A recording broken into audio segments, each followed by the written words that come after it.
Okay guys, सो अब आते हैं हम लोग सबसे इंपॉर्टेंट टॉपिक के ऊपर। यह है हमारा वॉल्यूम एनालिसिस। देखो यही है जिसकी वजह से आप कह सकते हो कि अ, हमारी मार्केट में चेंज आया है।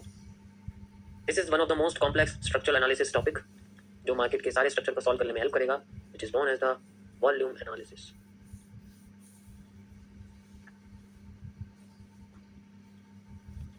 देखो मैंने इस पे अपनी लाइफ में सबसे ज़्यादा रिसर्च करी है, जितनी हो सकती थी उतनी करी है।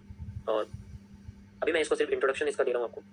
आगे जाके जो इसका एडवांस वर्जन आप देखोगे, आप कह सकते हो कि 99% मार्केट के किसी भी स्ट्रक्चर को आप इस तरीके से देखोगे जैसे आप उसे इजीली सॉल्व कर लोगे। पुरानी मार्केट हो, लाइव हो, दुनिया का कोई सा भी टाइम फ्रेम हो, दुनिया की कोई सी भी मार्केट हो जो कैंडलस्टिक चार्ट यूज करती है, यू कैन सॉल्व इट। आगे बढ़ते हैं।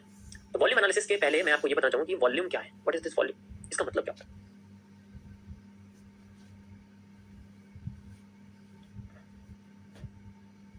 वॉल्यूम एक तरीके का आप कह सकते हो कि अमाउंट होता है, जिसे हम लोग मनी कहते हैं। लेकिन ये मनी में कैलकुलेट नहीं होता, ये मनी में कैलकुलेट नहीं होता। इसे कैलकुलेट किया जाता है कॉन्ट्रैक्ट्स में। कॉन्ट्रैक्ट्स यानी कि किसी भी हिस्से को जब ऑनलाइन या डिजिटल लिस्ट करा जाता है तो वो दो पार्ट में डिवाइड होता है। एक होता है उसकी रियल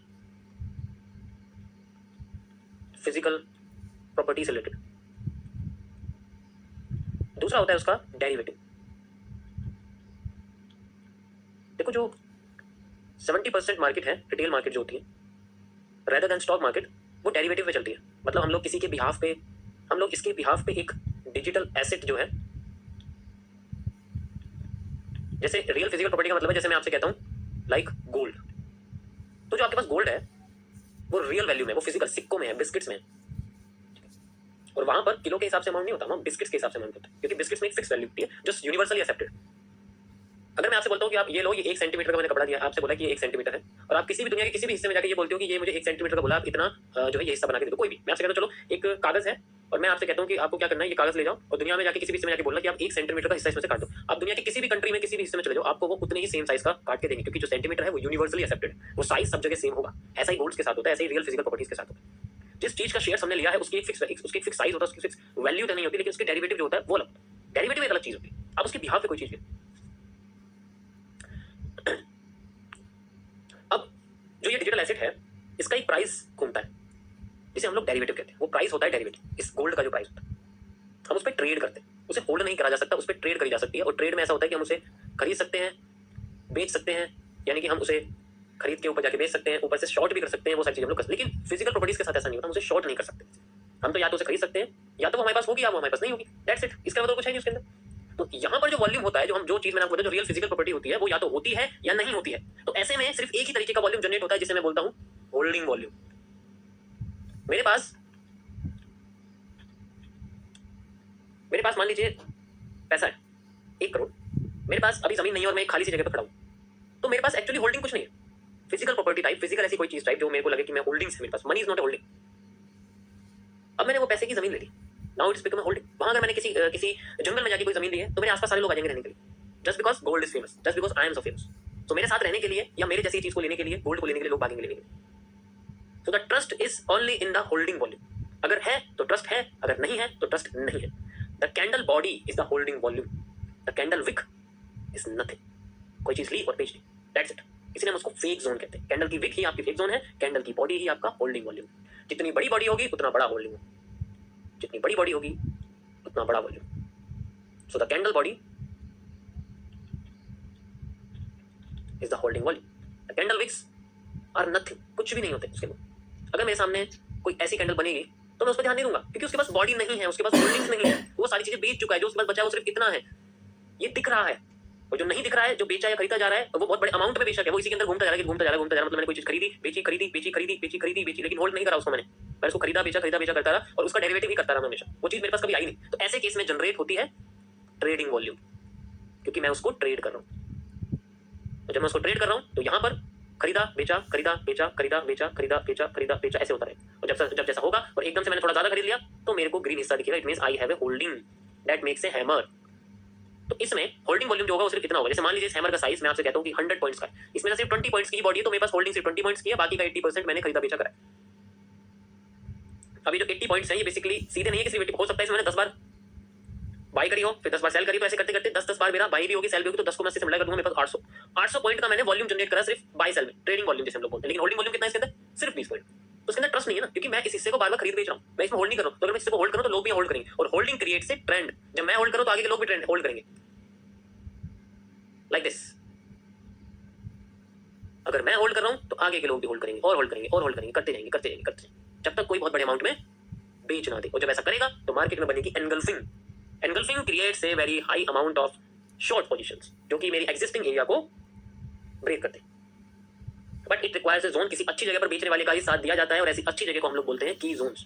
तो जब ये हम कोई चीज खरीद रहे हैं या हमारे पास होल्डिंग वॉल्यूम है, हमारे पास कैंडल की बॉडी, तो इतने सारे लोग एक साथ आना शुरू कर जाते हैं। ऐसे में क्रिएट होती है demand. This creates a trend, जिसे हम लोग डिमांड कहते हैं। So this is called a demand. Same इसी तरीके से सप्लाई होती है। जब किसी चीज को बेचा जा रहा है और वो बिल्कुल सही जगह पर है, तो वहां से मार्केट में उसके साथ साथ और भी लोग क्या करते हैं? आना शुरू करते हैं, नीचे आना शुरू करते हैं। Sorry guys this break. So जैसे हमारे पास सप्लाई आई है, तो इसी तरीके से डिमांड के जरिए आई है। तो किसी सही पोजीशन पे जब लोग बेचते हैं तो फिर उसके साथ एक सप्लाई क्रिएट होती है। आई होप आप लोगों को समझ में आ गया हो जो मैं बता रहा हूँ। जस्ट ए डिफरेंट वे, मैंने इस तरीके से लाइव में एक्सप्लेन नहीं किया, आपको पता होगा। सो दिस जस्ट, अब ये जो सप्लाई है हम लोग आइडेंटिफाई करते हैं, या डिमांड जो है उसे आइडेंटिफाई करेंगे कि किस तरीके से हमारे सामने आती है। सबसे पहले मैं आपको डिमांड के बारे में बताता हूँ। ये क्रिएट हो तो गई है, कैसे हुई है इसको देखते कैसे। तो मैं जैसा मैंने आपको बताया कि विक्स की कोई वैल्यू नहीं होती है, तो जो ग्रीन कलर का एरिया होता है जहां से मार्केट में डाउन ट्रेंड खत्म होता है और एक ट्रेंड शुरू होता है, उस एरिया को हम लोग डिमांड कहते हैं। Like this, like this.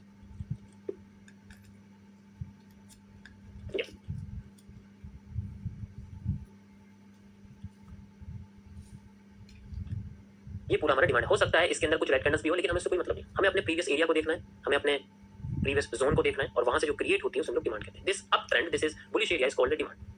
Same इसी तरीके से जहां डिमांड खत्म होती है वहां से सप्लाई शुरू होना शुरू कर देती है। लाइक दिस, लाइक दिस, एक के पीछे एक, एक के पीछे एक, एक के पीछे ज्यादा आती तो और भी नीचे जा सकती है, जिसे हम लोग मेजर भी कर सकते हैं एक ऐसे टूल्स के जरिए जो हमें आइडेंटिफाई करके बताए कि ये कितना हो सकती है, ये आगे कितना आ सकती है, कितनी होती है। तो ऐसे के लिए हम लोग एक टूल का इस्तेमाल करते हैं जिसे मैंने नाम दिया है QFL, the quantity following line.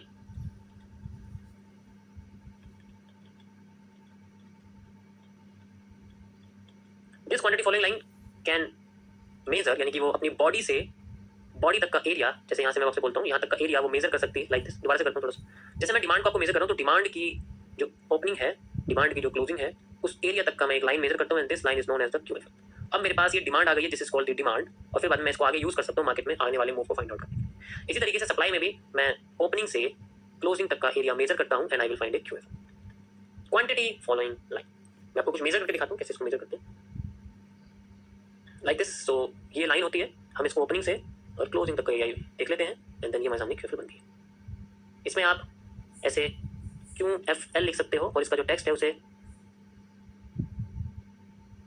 Centre में ला सकते हो, दिस लाइक दिस, मिडल में रख के। ये आपके सामने QFL बन गई। QFL बनने के बाद आप इसको सेव एज करके यहाँ QFL डाल सकते हो। मेरा ऑलरेडी यहाँ डाला हुआ है, तो यहाँ पर आप सेव करके सेव एज करके इसको टेम्पलेट में सेव कर सकते हो, जिससे ये हमेशा आपके सामने ऐसी ही रहेगी जब भी आप कोई भी ट्रेंड लगाओगे। और फिर आपको बस टेम्पलेट करके यहाँ से वो QFL सेलेक्ट कर देनी है, और आपके सामने ये इस तरीके से आ जाएगी। ये आपके सामने QFL। इसी तरीके से जैसे मैं सप्लाई की लेता हूँ, यानी कि मैं डाउन ट्रेंड की लेता हूँ QFL, तो आप देख सकते हो यहाँ पर मेरे सामने एक ये डिमांड आई है, ठीक है। तो डिमांड से पहले की जो एरिया है, डिमांड के पहले ये पूरा का पूरा एरिया मेरे सामने QFL के जरिए दिखेगा। तो मैं इसको मेजर कैसे करूँगा? Opening to close, you can see, and this is my QFL। You can easily see like this, ये मेरे सामने QFL है, और मैं इसको जाके यूज करूँगा। अब इसका इस्तेमाल कैसे होगा वो मैं आपको आगे बताऊंगा कि कैसे हम इसका इस्तेमाल करेंगे, एंड देन मार्केट में मूवमेंट को फाइंड आउट करेंगे। इसके बाद आता है आपके सामने कि हमें इस QFL के साथ एक और चीज ऐड करनी होती है, जिससे मार्केट के रिवर्सल को हम लोग फाइंड आउट कर सकते हैं, या फिर एक एरिया फाइंड आउट कर सकते हैं। तो इसके साथ हम लोग एक और चीज ऐड करते हैं जिसे हम लोग बोलते हैं QB। This is known as the quantity box, जो जनरली आपके QFL के 5% के हिस्से के बराबर होता है। 5 से 10% के बीच में ये रखा जाता है, मतलब 5% आप कह सकते हैं। इसको हम लोग दो पार्ट में डिवाइड करते हैं, RA एंड RT, जिनके बारे में आपको आगे बताऊंगा।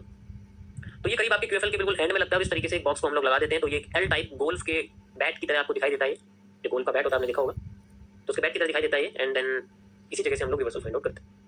लाइक दिस, मैं आपसे कहता हूँ कि यहाँ से लेके यहाँ तक मैं पूरा ये जोन यहाँ तक लगा रहा हूँ, लाइक ओपनिंग तक। देन ये मेरे पास एक QFL है, ओके, एंड देन इसके कुछ इतने हिस्से को मैंने बना दिया। तो this is the structure of A supply and demands QFL। This is the thing जो बेसिकली मैंने डिस्कवर करी है मार्केट को रिवर्स करने के लिए, फाइंड आउट करने के लिए। ये बॉक्स इस तरीके से इतने साइज का होना चाहिए। So this is the supply and demands basic value. अब हम थोड़ा सा आगे चलते हैं और एडवांस में देखते हैं कि किस तरीके से हमें यहाँ पर नजर आता है, हम कैसे मेजर करेंगे इसको, ठीक है, कैसे आइडेंटिफाई करेंगे।